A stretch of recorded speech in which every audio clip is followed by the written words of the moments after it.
औज़ुबिल्लाहिमिनश्शैतानिर्रजीम बिस्मिल्लाहिर्रहमानिर्रहीम। नाज़रीन इकराम अस्सलामु अलैकुम वरहमतुल्लाह। जस्टिस टीवी से प्रोग्राम स्ट्रेट लाइन के साथ मैं आपका मेज़बान रेहान अब्बासी हाजिर खिदमत हूँ। नाज़रीन इकराम, हमने गुज़श्ता दिनों प्रोफेसर फ़तेह मोहम्मद मलिक साहब का इंटरव्यू किया और वो हमने तमाम तर गुफ्तगू हज़रत इकबाल अलैहिर्रहमा की ज़िंदगी के हवाले से, उनकी शायरी के हवाले से की। फ़िक्र इकबाल के हवाले से हमने उनसे सैर हासिल गुफ्तगू की, लेकिन हमारी शदीद ख्वाहिश थी कि हम किसी नौजवान नज़रियाती कारकुन को यहाँ बुलाएं। हम इसी ख्वाहिश का इजहार हमने अपने अहबाब से किया और आज फिर हमने इकबाल के उस शाहीन को यहाँ बुलाया कि जिसने इकबाल के नज़रियात को ही अपनी पहचान बनाया। और फिर इसी सिलसिले को आगे बढ़ाते हुए आज मुल्क के तौलो अर्ज़ में जिस नौजवान का नाम गूंज रहा है, प्रेसिडेंट हैं स्टेट यूथ पार्लियामेंट के, हमारे साथ आज इकबालियात के उन्वान पर ही मौजूद होंगे जनाब मोहतरम शहीर हैदर सियालवी। उनसे आज हम इकबालियात के हवाले से गुफ्तगू करेंगे। अस्सलामु अलैकुम। वालेकुम अस्सलाम। शहीर भाई कैसे हैं? अल्लाह का बहुत करम है। बस बहुत नवाजिश, आप तशरीफ़ लाए और बहुत अहम मौजू पर और बड़ापन है। जज़ाकल्लाह। शहीर भाई, कुरान कहता है कि मुहम्मद रसूलुल्लाह वल्लज़ीन माहू अशिद्दाहु अलल कुफ़्फ़ार व रुहमाउ बैनहुम, हो हल्का यारां तो बरेशम की तरह नर्म, रज़्म हक़ व बातिल हो तो फौलाद है मोमिन। वो मोमिन जो इकबाल जिस मोमिन को बयान कर रहे हैं वो मौजूदा दौर में कहाँ है? इकबाल रहमतुल्लाह अलैह ने मर्द मोमिन के बारे में लिखा ये है कि मर्द हुर मोहकम ज़िविर्द ला तख़फ़ माँ बमीदा। What's the difference between me and that मर्द मुजाहिद? माँ बमीदा सर बजेब ऊ सर बकफ। मैं सर को जेब में छुपा के फिर रहा होता हूँ और वो सर बकफ फिर रहा होता है। वो 72 को लेके चल पड़ता है। वाह। और क्या फ़र्क है उसमें और मुझ में? माँ कलीसा दोस्त, माँ मस्जिद फरोश। ओह, क्या मैं अपनी ताजो तख्तो हुकूमत जाके अंग्रेजों के ऊपर बेच आया, मैंने मस्जिद को फरोश कर दिया। वाह। और जब मैं ख्वाबे गफलत से बेदार होने को तैयार नहीं होता, मर्द हुर क्या कर रहा होता है? माँ कलीसा दोस्त, माँ मस्जिद फरोश, उसे दस्ते मुस्तफ़ा पैमाना। उसको उस वक्त बारगाह मुस्तफ़वी से पैमाने आ रहे होते हैं। वाह वाह। कहते हैं ना, तैबा से मंगाई जाती है, सीनों में समाई जाती है, तो ईद की मैं प्यालों से नहीं नजरों से पिलाई जाती। बेशक बेशक। तो उसे दस्ते मुस्तफ़ा पैमाना नोश, ये है वो मर्द हुर। आज कहाँ पे देखें, हमारी आंख देखने वाली नहीं है। वो आज भी अफगानिस्तान के किसी कोसार पे बैठा हो, हाय हाय हाय, क्या कहने। वो आज भी चचनिया के किसी कोने में बैठा होगा। बेशक। वो आज भी कश्मीर की किसी गार में मौजूद होगा। मर्द हुर है, हमने रिकग्नाइज नहीं किया। हम समझते वो दौर चला गया। नहीं, वो दौर है। मीरे अरब को ठंडी हवा जहाँ से आई थी वहाँ का नौजवान क्यों नहीं उठ रहा? सर मैं आपको एक बात बताऊं, आप नौजवान हैं, मैं आपसे पूछ इसीलिए रहा हूँ कि आपका ताल्लुक इकबाल से बड़ा नजरियाती एक ताल्लुक है। मीरे अरब को आई ठंडी हवा जहाँ से, मेरा वतन वही है, मेरा वतन वही है। मुझे बताएं, एक बंदा उठ के झूठी नबूवत का दावा कर देता है बरतानिया में, कौन कहाँ से उठ के जाता है उसको? वाह। बेशक। नॉर्वे में चलो हो जाता है, कोई नौजवान उठ जाता है। फ्रांस में जब इस तरह का मामला होता है, कौन कहाँ से उठ के जाता है? जर्मनी में आज से 8 साल पहले जब मामला होता है तो वज़ीराबाद के खित्ते से कौन उठ के जाता है? सर इकबाल वैसे नहीं कहता था कि भी हुजूर का रुख जब इधर हुआ है तो मुस्कुराए। तो मेरा वतन वही है ना, प्राउड ऑफ इट, कि मैं उस खित्ते से ताल्लुक रखता हूँ जहाँ का मुसलमान बेअमल है, बेगैरत नहीं है, वाह, अमल में कमज़ोर है, इश्क में कमज़ोर नहीं है। दुनिया में जब भी ये मुसलमान तकसीम हुआ था और सबसे ज़्यादा फ़िरका वारियत में हमारा मुल्क मुब्तला था, लेकिन जब मामला हुजूर की इज़्ज़त का आता है, सबसे पहले यहाँ का जो मुसलमान है वो मर्द हुर की तरह खड़ा हो जाता है और पूरी दुनिया को पैगाम देता है कि जनाब हम एक दूसरे का गला काटने को तैयार होते थे, लेकिन नहीं, हुजूर की हुर्मत की बात आई। अब एक sir, this is Pakistan for you. जबरदस्त। मैं ये जो परचम लगा के पाकिस्तान का फिर रहा होता हूँ, इसकी वजह ये नहीं कि मैं यहाँ पैदा हो गया तो इस वतन से मोहब्बत है, मैं किसी और मुल्क में पैदा होता तो इससे मोहब्बत करता।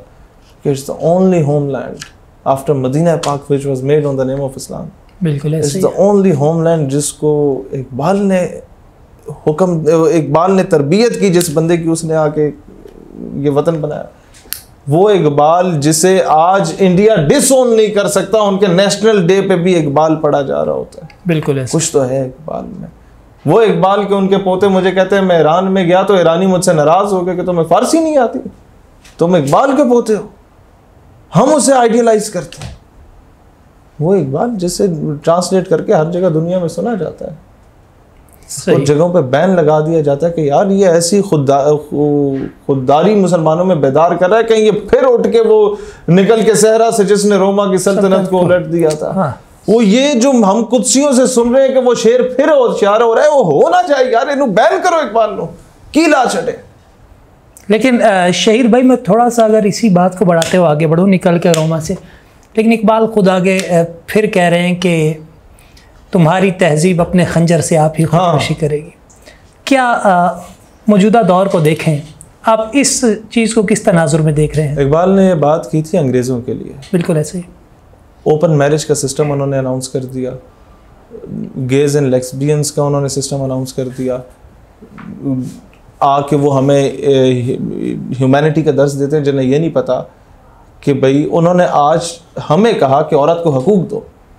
हमने कहा हम तो दे देते हैं औरत को हकूक। मेरे पार्लियामेंट में, नेशनल असेंबली में भी औरत है, रिजर्व सीट्स हैं, प्रोविंशियल असेंबली में भी रिजर्व सीट्स हैं, सेनेट में भी रिजर्व सीट्स हैं, वो मेडिकल कोर में भी है, आर्मी में, वो आर्मी में जाओ तो इंजीनियरिंग कोर में भी है, वो सिग्नल कोर में भी है, वो सप्लाई कोर में भी है। बिल्कुल। वो आप हॉस्पिटल्स में जाएं तो नर्स भी है, डॉक्टर भी है, वो एयर होस्टेस भी है, बस होस्टेस भी है, वो टीचिंग फैकल्टी में भी है। तुमने औरत को क्या हकूक दिया? तुम सिर्फ अपनी वालिदा को यह हकूक दे दो। मैं अंग्रेजों से कहता हूं कि अपने आईडी कार्ड पे अपने वालिद का नाम लिख दो। उनके आईडी कार्ड्स पे एज पर लॉ वालिद का नाम नहीं होता कि मोहल्ले में 600 बंदों में से पता नहीं कौन कौन वालिदा को ये शर्फ बख्श के गया है कि आप इस दुनिया में मारिज़ वजूद में आए। तुम्हारी तहजीब खुदकुशी कर रही है और कर चुकी है। शहीर भाई, उनकी तहजीब ज़ाहिर है खुदकुशी कर चुकी है, और जिस तरह शिराजा बिखरा, पहले उन्होंने हमारा शिराजा बिखरने की कोशिश की और अपना बिखर गया, ख़ानदानी निज़ाम तबाह। सबसे ज़्यादा रेप विक्टिम नेशन यही है वेस्ट। यहाँ पर किसी बच्ची के साथ ज्यादती होती है तो कानून हरकत में यह आ जाता है कि सजाए मौत सुना दी जाती है और पूरा मुल्क खड़ा होता है। मुल्क खड़ा होता है। असेंबली में अगर एक दो मिनिस्टर्स इस तरह कहते भी नहीं सजाए मौत ना दो, तो वो ये कहते हैं कि यार कोई और सख्त सजा जरूर दो, और असेंबली में कानून पास होना शुरू हो जाते हैं। हरकत बेशक लेट हो, justice delayed is justice denied, but justice मिलना शुरू हो गया।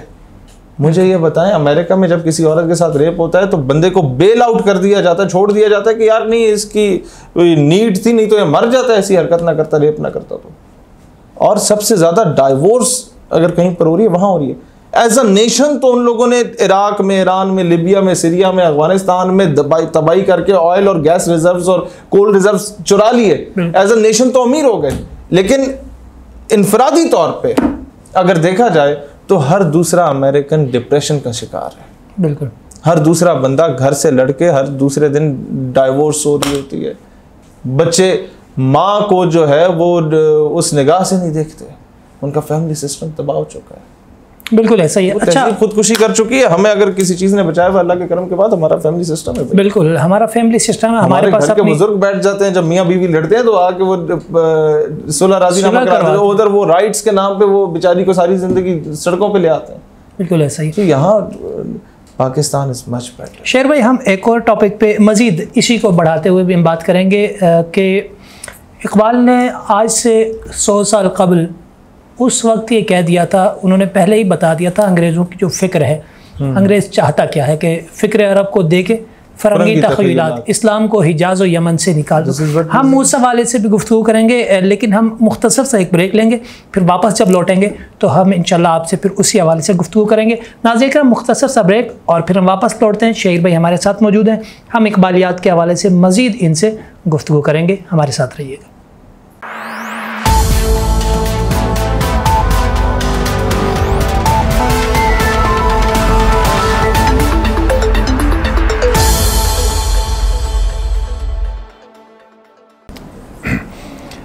नाज़रीन इकराम, एक बार फिर खुशामदीद। मोहतरम शायर हैदर सयालवी हमारे साथ मौजूद हैं। हम इकबालियात के हवाले से गुफ्तगू कर रहे हैं। बहुत सारे ऐसे मौज़ूआत हैं इकबालियात के कि जिन पर हम अगर डिटेल के साथ गुफ्तगू करने बैठें तो शायद कई घंटों गुजर जाएंगे।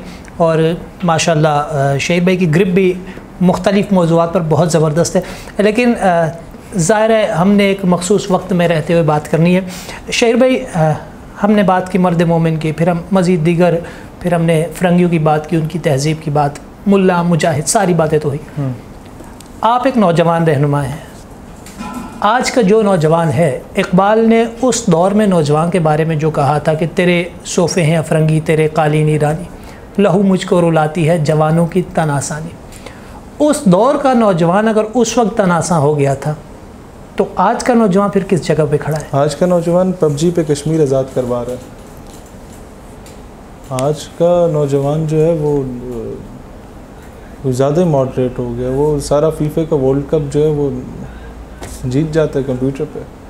इकबाल रहमतुल्लाह अलैह आज से आप देखें ना, एक नौजवान उठ के आता है अमेरिका तालीम हासिल करने के बाद तो पूरा टब्बर इकट्ठा हुआ होता है, जी उधर क्या देख के आए हो, खूबसूरत लोग थे या नहीं थे, और सब किस्म के सवाल पूछे जाते हैं।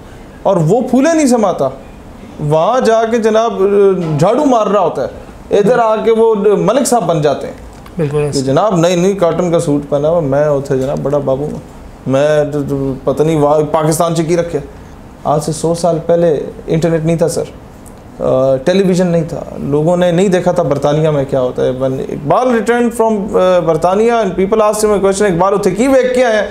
ही सेड, क्या मतलब? कहते क्या वहाँ की अट्रैक्शंस, वहाँ की खूबसूरती, वहाँ के लोग तुम्हें अपनी तरफ माइल कर सके? कहते हैं खीरा ना कर सका मुझे जलवा दानिश फरंग, मुझे फरंगियों के जलवे ये मुझे ये मुझे इम्प्रेस नहीं कर सके। इकबाल ने कहा तू की वेख क्या है? लोगों ने पूछा कि इकबाल क्या ऐसा देखा है जो वहाँ के जलवे तुम्हें अपनी तरफ माइल ना कर सके? तो ही रिप्लाइड कि खीरा ना कर सका मुझे जलवा दानिश फरंग, क्योंकि सुरमा था मेरी आंख का खाके तैबा और नजफ। क्या कहने सर, जब आपकी लो उस गली से लगी हुई हो ना, I visited, I have done उम्रा फॉर 2 times और 3 मरतबा आई विजिटेड किला खैबर माशाअल्लाह। एंड जब आप देखें, एक होता है जो आपको किला खैबर का मामला यहाँ के लोकल लोगों ने एक्सप्लेन किया होता है, ये हो गया था तो वो हो गया था, पता उन्हें कख भी नहीं होता। आप वहाँ जाके देखो यार, इतनी बुलंदी पे हर एतबार से वो मोर्चे बने हुए थे। और वो मैंने वो दरवाज़ा भी देखा, सारा विज़िट किया किला, एक एक चप्पे चप्पे पे जाके मैंने एनालाइज किया यार हाउ इज़ इट पॉसिबल कि किला फतह हो गया कि इतना ऊंचा। उस दौर में बंदूकें नहीं होती थी, मंजनीक पता नहीं कोई नहीं होती थी, इतने ऊपर से तीर बरसाए जा रहे हों आप नीचे से, और वो भी मोर्चों से छुप के बरसाए जा रहे हो। आप कैसे काउंटर नैरेटिव करते हैं और कैसे किले में घूम के ऊपर जा सकते हैं? ये काम सिर्फ हैदर करार ही कर सकते हैं। वाह। तो तब ऐवी नहीं कहा कि सुरमा है मेरी आंख का खाके मदीना होना, जो कुछ था। तो ये काम शेर खुदा कर सकते थे, रसूल अल्लाह ने उन्हें चुना उस काम के लिए। हर सहाबी का एक अपना मर्तबा मकाम है। हुजूर ने अपने अपने वजह से मुसलमा कज़ाब की सरकोबी के लिए मामला आया तो हुजूर ने सिद्दीक़ अकबर को भेजा। तो हर सहाबी, अदल इंसाफ की बात है तो सैयदना उमर फारूक को भेजा। हया का पैकर हुए तो सैयदना उस्मान गनी हुए। जब दीन को दोबारा मैं समझता हूँ बचाने की बात आई और सरबुलंदी की बात आई तो इमाम हुसैन को भेजा। हर किसी की अपनी अपनी ड्यूटीज। तो जब आपकी लो उन गलियों से लगी हुई हो जहाँ से वो हस्तियाँ गुजरी हैं, तो फिर ये अफरंग और ये चीज़ें आप लोगों को अपनी तरफ माइल नहीं कर सकते। फिर आपकी इंटेंशंस कोई और होते हैं, फिर आपके रोल मॉडल्स कुछ और होते हैं, फिर आप लोग इनकी खूबसूरतियों पे, इनके मालो दौलत के पीछे नहीं भागते। फिर तख्ते सिकंदरी पे वो कभी थूकते भी नहीं, बिस्तर लगा हो जिनका सरकार की गली में। अच्छा शाहिर भाई, नौजवान हमारा कहीं पबजी में मसरूफ़ है, कहीं दीगर खुराफात में हम मसरूफ़ हैं। इस दौर में एक नौजवान रहनुमा की हैसियत, या मैं यूँ कहूँ कि एक नज़रियाती कारकुन की हैसियत से, और इकबाल के एक, अगर मैं आपको अगर ये कहूँ कि इकबाल के एक फ़ैन की, इकबाल के एक आशिक की हैसियत से, आप क्या पैगाम देंगे नौजवानों को? मैं अगर आज ख़ुद को कंपेयर करता हूँ ना इकबाल से, तो मैं ख़ुद को एक ज़र्रा और उसे एक सहरा पाता हूँ, खुद को एक कतरा और उसे दरिया पाता हूँ। और ऐसे सिनेरियो में जब मैं उससे कुछ सीखने की कोशिश करता हूँ तो फ़िक्र इकबाल की रूह से एक गायबाना आवाज़ आती है कि शराब कोहन फिर पिला सा किया, और वही जाम गर्दिश में ला सा किया, मुझे इश्क के पर लगा कर उड़ा, मेरी खाक जुगनू बना कर उड़ा। फिरत को गुलामी से आज़ाद कर, फिर क्या कर, जवानों को पीरों का उस्ताद कर। क्या हरी शाख मिल्लत तेरे दम से, नफ्स इस बदन में तेरे दम से है, तड़पने फड़कने की तौफीक दे, दिले मुर्तज़ा सोज़े सिद्दीक़ दे, जिगर से वही तीर फिर पार कर, तमन्ना को सीनों में बेदार कर, तेरे आसमानों के तारों की खैर, ज़मीनों के शब्द जिंदादारों की खैर। क्या कहने, जवानों को सोज़े जिगर बख्श दे, क्या बख्श फिर, मेरा इश्क मेरी नज़र बख्श दे, जिस नज़र से मैं देख रहा हूँ वो बख्श दे इसको, और उठा सा किया पर्दा इस राज से, लड़ा दे ममूले को शाहबाज से। ये पैगाम इकबाल की ही रोशनी में नौजवानों को देना चाहता हूँ। बहुत बहुत शुक्रिया शेर हैदर सियालवी साहब, बड़े खूबसूरत अंदाज में आपने इकबालियात के हवाले से गुफ्तगू की, और एक बार फिर तशरीफ़ आवी के लिए बहुत शुक्रगुजार है, ना सिर्फ मैं बल्कि मेरी पूरी टीम आपकी बेहद शुक्रगुजार है। नाज़रीन इकराम, इकबालियात और जितनी देर मैंने शेर भाई से बात की, हम मर्द मोमिन के हवाले से चाहे बात करें, जिस भी एतबार से बात की, तो जाकर एक ही अगर मैं कहूँ कि निचोड़ यही निकला है कि हो न हो फूल तो बुलबुल का तरन्नुम भी ना हो, चमने दहर में कलियों का तबस्सुम भी ना हो, ये ना साकी हो तो फिर मैं भी ना हो, खुम भी ना हो, बज़ में तौहीद भी दुनिया में ना हो, तुम भी ना हो, और खेमा अफलाक का इस्तादा इसी नाम से है, नबज़े हस्ती तपिश आमादा इसी नाम से है। और सारी इकबालियात का निचोड़ है तो वो यही है कि मोहम्मद से वफ़ा तूने तो हम तेरे हैं, ये जहाँ चीज़ है क्या लोह कलम तेरे हैं। नाज़रीन इकराम, उम्मीद है हमारा पैगाम आप तक पहुँचा होगा, और इकबाल का पैगाम है इस्लाम का पैगाम, इस्लाम का पैगाम ज़माने को सुना दो। आज हमने यही कोशिश की, इंशाअल्लाह ज़िंदगी रही तो अगले प्रोग्राम के साथ फिर हाजिर खिदमत होंगे। तब तक के लिए अपने मेज़बान रेहान अब्बासी को दीजिए इजाज़त। वस्सलामु अलैकुम वरहमतुल्लाह।